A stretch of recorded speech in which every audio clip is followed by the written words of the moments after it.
Senator Sheldon Whitehouse, Democrat who has represented Rhode Island in the Senate since 2007, joins me now. Thank you for your patience. Appreciate you coming on the show. That is sort of the tenor of what we heard in response to a lot of your questions.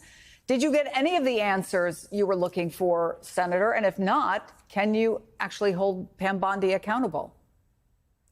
The answer is no. And it's a particularly unfortunate no, because they were super simple, factual questions as to which the department has no privilege. So the FBI gives a guy $50,000 in a bag, in cash.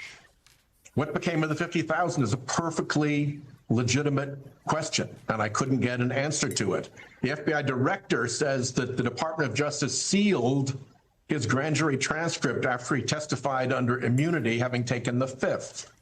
Well, did they or didn't they? She couldn't answer that either. Simple yes, no question. Did the Office of Professional Responsibility investigate Emil Bovee for prosecutorial misconduct? Super simple question. OPR investigations customarily end in a public summary that's revealed. Again, couldn't answer. So the strategy here is to hide the facts and try to own the libs. And sooner or later, the problem with that strategy is that the facts will come out. Will they? How? Well, first of all, the next step is through questions for the record and then persistent continued oversight. I didn't get straight answers about the Kavanaugh background investigation for years, but I persisted and we finally got out the evidence that Kavanaugh's background investigation, the supplemental background investigation, had been completely cooked by the White House and that the FBI had exactly zero decision making. So, you know, you've got to persist when they're blowing smoke, but that's part of my job, is to persist. You also grilled the Attorney General on threats to federal judges, which we know have been on the rise. I want to play some of that. I will set a meeting with you, with Director Serralta of the U.S. Marshals, and I will be there.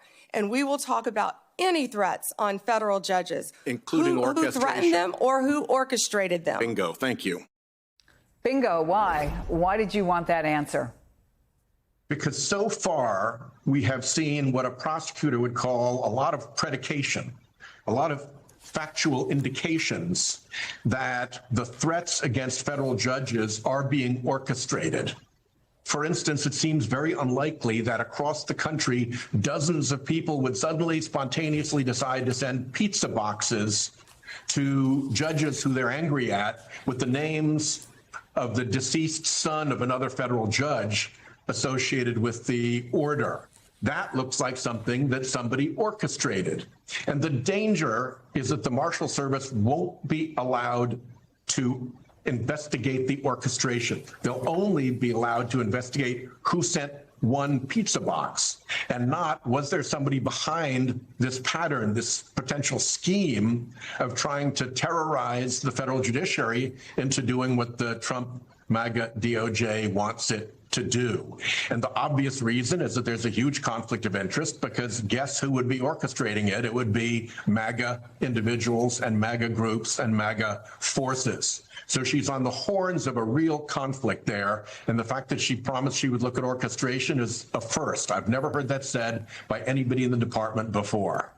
You've also demanded, I think you wrote a letter a couple months ago, Senator, about Ghislaine Maxwell's transfer to a minimum security prison. But now the president is not ruling out a pardon. Here it is.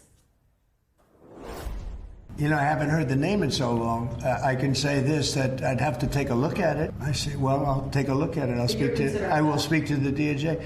I wouldn't consider it or not consider it. I don't know anything about it. So, but I will speak to the DOJ. Why would she be a candidate for clemency, sir? I don't know. I mean, I'd have to speak to the DOJ. I'll look at it. I have a lot of people who have asked me for pardons. What's your takeaway from that, Senator? With Ghislaine Maxwell's last appeal now defeated, she only has two avenues left. One is to present an offer to cooperate with the federal government against other Jeffrey Epstein defendants, to present new evidence and try to get relief in her sentencing because of the value of her cooperation. And the other is to try to suck up to Trump, or by threatening to release more information, secure a pardon for herself.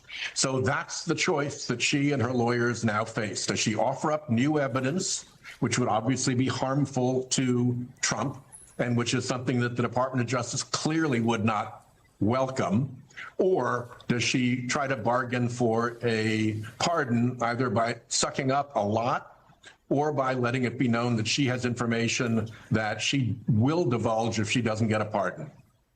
Let me ask you about something, take you out of the hearing room for just a moment and ask you about something that was just said at the White House. I'd love to get your reaction to something President Trump said just moments ago at a meeting with the Canadian Prime Minister. And he was basically asked about the right or lack thereof of sending federal troops into Democratic cities. Take a listen.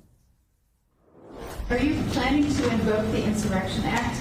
That would be, a very long-standing law that's been on the books. Yeah, well, it's been invoked before, as you know. If you look at Chicago, Chicago's a great city where there's a lot of crime. And if the governor can't do the job, we'll do the job. It's all very simple. They probably had 50 murders in Chicago over the last 5, 6, 7 months. Many people were shot. And then the governor gets up and he says, well, we can handle it. They can't handle it. They don't know what they're doing. So he says he could invoke the Insurrection Act. It's been done before. And as if to punctuate it after that, and this is a city you know pretty well, he says now you can go out in D.C. and Washington and, quote, there is no crime in D.C. Your reaction to what you just heard from the president?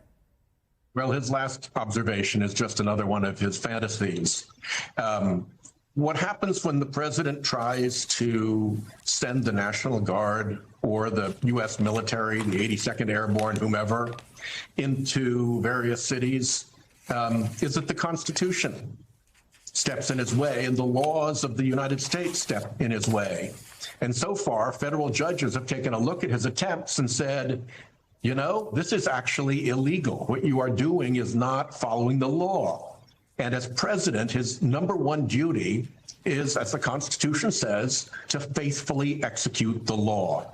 So there's going to continue to be conflict between a president's duty to faithfully execute the law and President Trump's desire to put pressure on blue cities and to create dramatic moments and altercations for his media side in order to create the kind of chaos that is his specialty. You have been very generous with your time. Senator Sheldon Whitehouse, thank you.